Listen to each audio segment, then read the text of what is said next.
17절입니다. 내 마음으로 죄인의 형통을 부러워하지 말고 항상 여호와를 경외하라. 정령이 내 장래가 있겠고 내 소망이 끊어지지 아니하리라. 죄인의 형통을 부러워하지 말라. 여기서 부러워하단 말은 그대로 해석을 하면 시기하지 말라 이런 뜻입니다. 죄인이 형통하는 것을 시기하지 말아라. 부러워하지 말라는 거죠. 우리가 죄인의 형통을 부러워하는 이유는 세상을 살다 보면 의인이 형통하는 경우도 있지만 죄인이 형통하는 경우도 적지 않습니다. 그렇기 때문에 우리가 그런 경우는 시기하기도 하고 또 부러워하기도 합니다. 그러나 죄인이 형통하는 것을 부러워하지도 말고 시기할 필요도 없다는 거죠.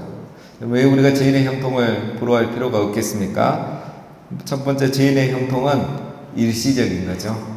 영원하지가 않습니다. 그리고 죄인의 형통은 지금은 형통하지만 결과는 심판입니다. 언젠가는 심판의 날이 오는 거죠.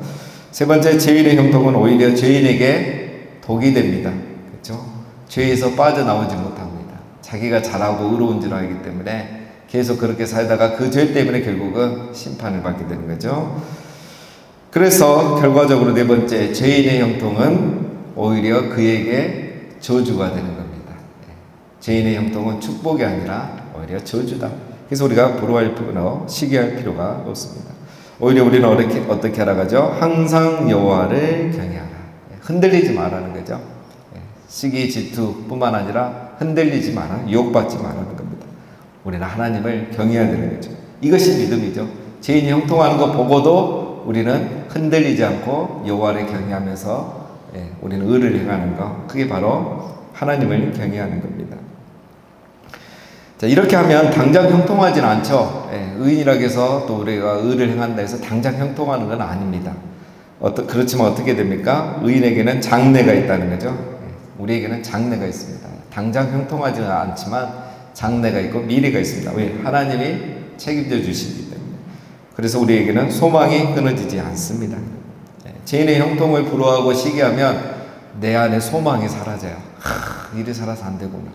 그러나 우리가 죄인의 형통을 부러워하지 않고 하나님을 경외하면 소망이 계속 일어나죠. 언젠가 하나님이 나도 축복해 주실 것을 또 하나님을 소망하면서 그렇게 살 수 있게 되는 겁니다. 자, 그 다음에 19절, 내 아들아 너는 듣고 지혜를 얻어 내 마음을 바른 길로 인도할지니라. 자, 우리가 말씀을 듣고 지혜를 얻어야 된다는 거죠. 왜 그렇죠? 지혜가 우리를 바른 길로 인도하기 때문입니다. 지혜를 얻어야 됩니다. 말씀이죠. 20절, 술을 즐겨하는 자들과 고기를 탐하는 자들과도 더불어 사귀지 말라. 술 취하고 음식을 탐하는 자는 가난하여질 것이요 잠자기를 즐겨하는 자는 헤어진 옷을 입을 것임이니라. 술을 즐겨하는 사람, 고기를 탐하는 사람과 사귀지 말라.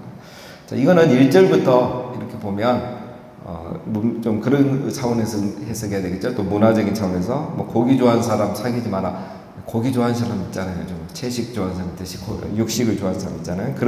그걸 말하는 게 아니고 탐심의 사람이죠. 절제가 없는 탐심의 사람. 그게 어떤 술을 좋아하는 사람은 술에 대한 탐심, 음식에 대한 탐심. 오늘 이렇게 예의를 든 겁니다. 성도들은 여러분 좋은 영향력을 끼쳐야 될 사람이죠. 우리는 거룩한 영향력을 끼쳐야 될 사람인데 오히려 예술과 음식을 탐하는 이 탐심의 사람들에게 영향을 받을 것 같으면 그들과 사귀지 말라는 거죠. 사귀지 말라는 언어의 뜻은 함께하지 말라는 겁니다. 함께하지 말라. 우리가 좀 더 의역을 많이 했죠. 그 사람들과 함께하는 그 순간부터 영향을 받습니다.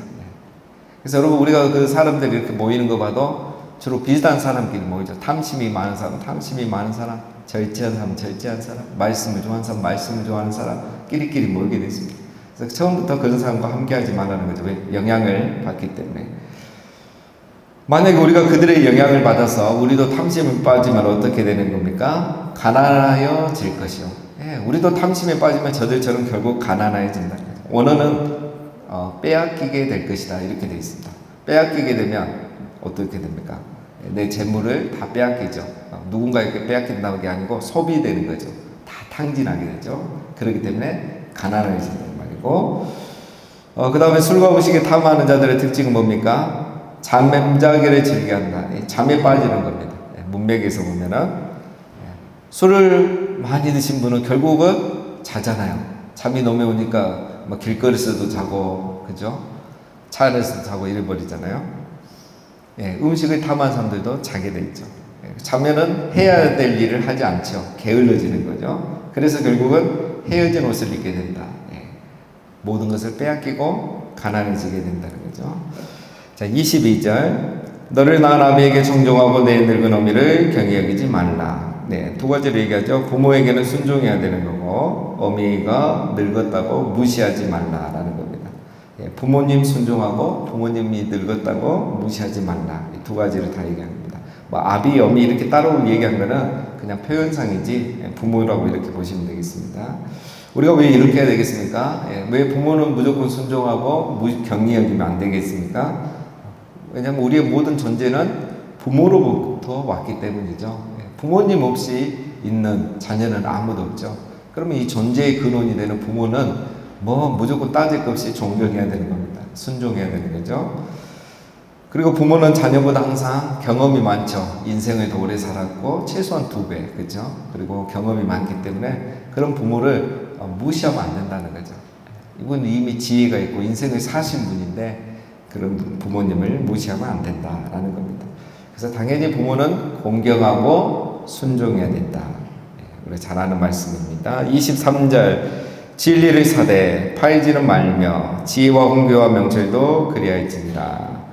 여기서 사단 말은 뭘로 이해하면 되겠습니까? 진리를 얻다, 배우다 이렇게 생각하시면 되겠죠. 그 다음에 팔다, 이거는 버리다, 잊어버리다, 다시 옛날로 돌아가다, 이제 이렇게 이해하시면 되겠죠. 그래서 지혜는 잘 배워서 내 삶으로 적용해야지, 지혜를 버려버리고 잊어버리고 다시 옛날로 돌아가면 안 된다, 이런 말씀입니다.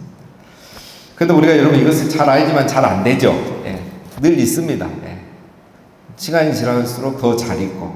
그래서 우리가 이거를 이렇게 하지 않기 위해서 어떻게 되겠습니까? 말씀이죠, 결국. 말씀을 계속 듣고 반복해서 들어야 됩니다. 선절로 아는 자는 넘어질까 조심하라. 우리가 됐다 싶을 때 넘어집니다. 그래서 말씀을 계속 들어야 우리가 이렇게 진리를 사되 팔지 않는 그런 지혜를 발휘할 수 있습니다. 자, 24절. 의인의 아비는 크게 즐거울 것이요 지혜로운 자식을 낳은 자는 그로 말미암아 즐거울 것이니. 네, 이거 당연한 거죠. 자식이 부모에게 순종하고 부모를 공경하면 부모에게는 가장 큰 기쁨이죠. 또 23절처럼 이 자녀가 진리를 잊지 않고 진리 안에서 말씀 안에서 살면, 진리를 팔지 않고 살면 얼마나 부모에게 기쁨이 되겠습니까? 당연한 거죠. 또 우리 이 자리에 계신 우리 모든 분들은 부모님이신데 우리 자녀들이 이렇게 살면 또 부모의 기쁨이 되는 거 아니겠습니까? 또 우리가 이렇게 살면 우리 하나님 아버지의 기쁨이 되는 거죠. 25절. 내 부모를 즐겁게 하며 너를 낳은 어미를 기쁘게 하라. 자, 22절에 한번 나왔었죠. 부모를 공경하고 순종하는 것은 당연하고, 자, 25절은 더 적극적인 효도를 말하죠. 부모님을 그냥 공경하고 순종할 뿐만 아니라 적극적으로 즐겁게 해드리라, 기쁘게 해드리라는 거죠. 어떻게 하면 내가 부모님을 기쁘게 하고 즐겁게 할까? 이거를 생각하라는 거죠. 적극적인 효도를 말하는 겁니다. 자, 우리가 십계명을 지키는 방법도 2가지죠. 하지 말라. 부모를 공경하라 외에는 뭐 다 하지 말라잖아요. 하지 말라면 내가 안 하면은 십계명을 다 지킨 것인가? 하나님이 정말 기뻐하시는가? 그건 아니죠. 뭐 요즘 뭐 살인하지 말자, 도둑질도 하지 말라 이런 거 다 지키지 않습니까? 그걸 요구하신 게 아니죠. 하나님은 그 시대에 그걸 원하셨던 거죠. 그러나 우리는 십계명을 오히려 어떻게 합니까? 사람을 사랑하고, 살인을 안 하는 정도가 아니라 사랑하고 섬기고. 이게 이제 이웃사랑이잖아요. 살인하지 말라는 말은 이웃 공동체를 지키기 위해서 살인하지 말라는 거죠. 내가 한 사람 밉다고 살인해버리면 공동체가 깨지는 거죠. 그럼 이스라엘은 나라 자체가 존재할 수 없는 거죠. 그래서 사랑하라는 거예요. 지난주에 어떤 우리 교인이 저에게 편지를 전해줬어요. 이 편지는 우리 교인이 쓴 편지 아니고 다른 교회 성도님의 편지예요. 일부러 이분이 어떻게 해서 그분에게 전해진지는 모르겠는데, 그 편지의 내용이 이겁니다.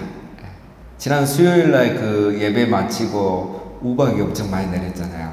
우리 성도님들은 좀 빨리 가셔서 좀 나으셨을 거고, 목자 모임 마치고 가신 분들은 좀 그 많이 맞으신 분도 계실 거예요.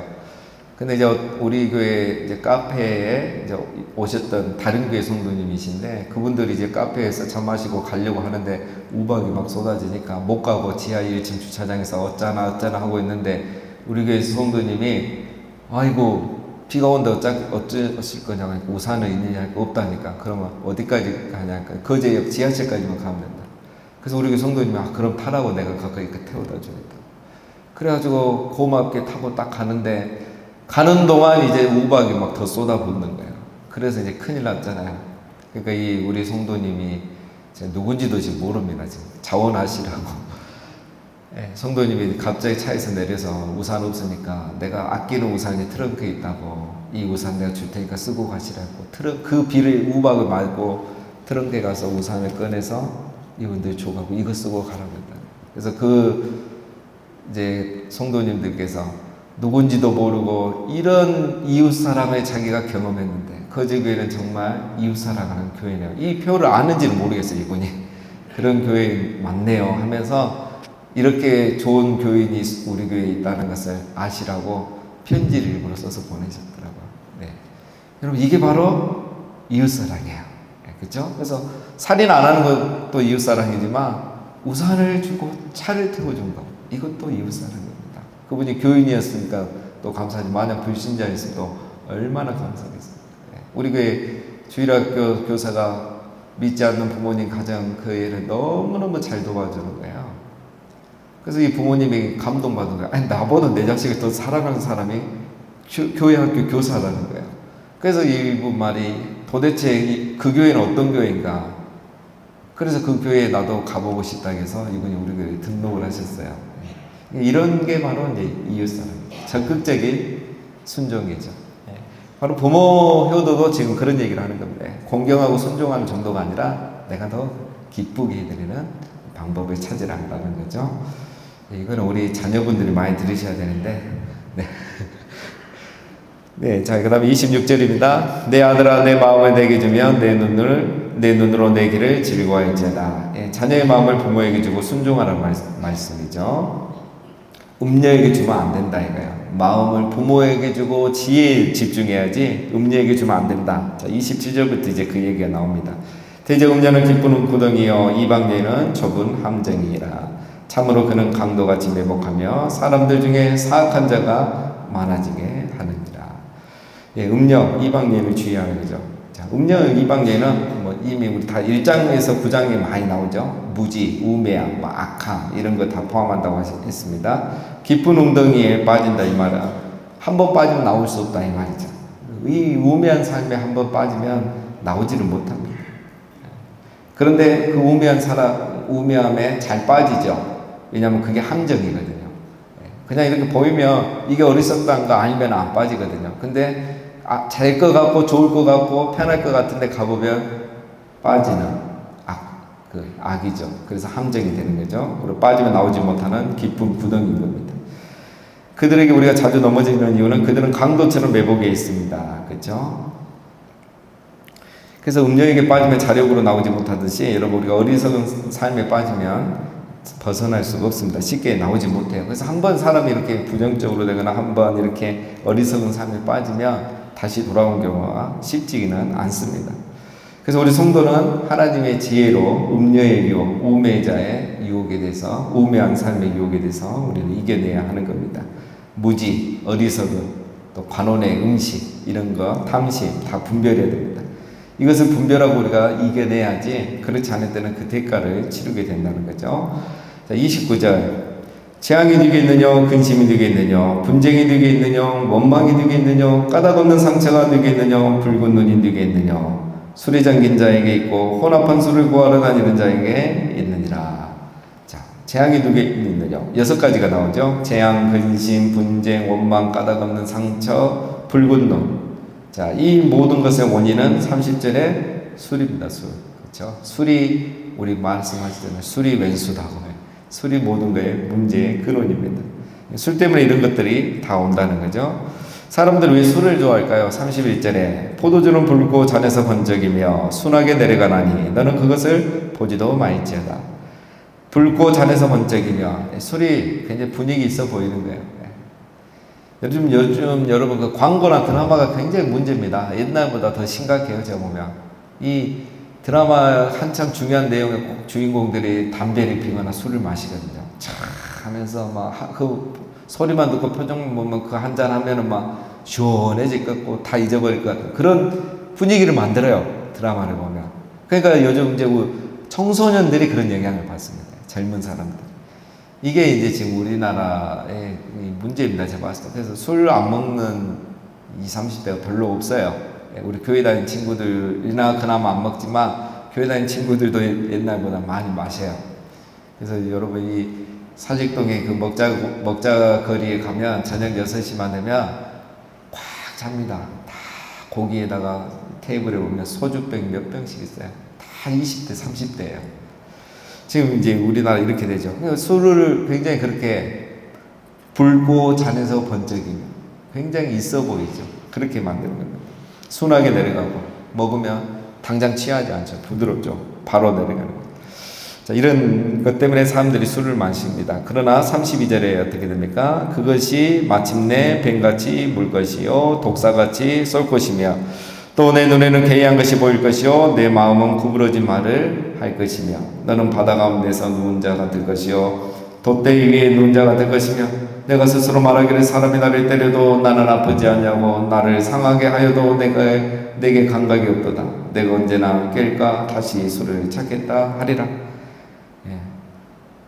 술이 31절에 보면 순하게 내려가는 것 같지만 결국은 뭐가 됩니까? 독사의 독처럼 된다는 겁니다.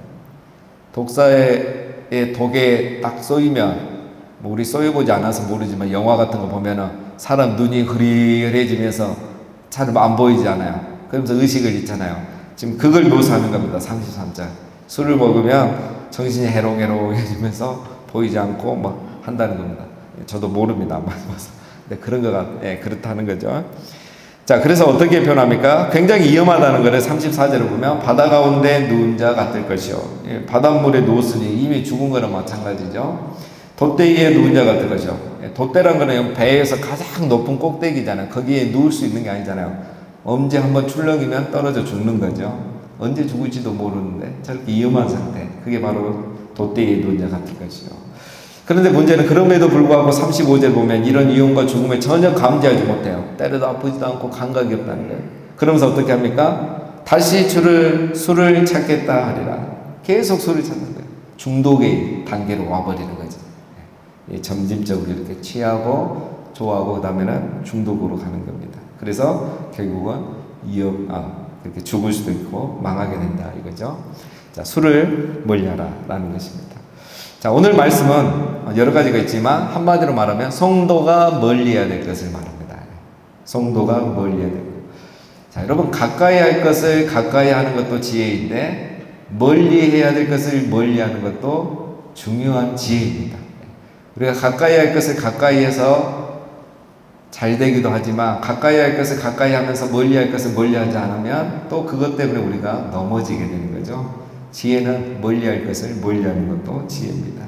특별히 우리 성도에게 나쁜 영향을 주는 것을 멀리해야 되죠. 그게 바로 탐심이죠. 탐심. 또 오늘 구체적인 예가 나왔는데 술이죠. 탐심과 술.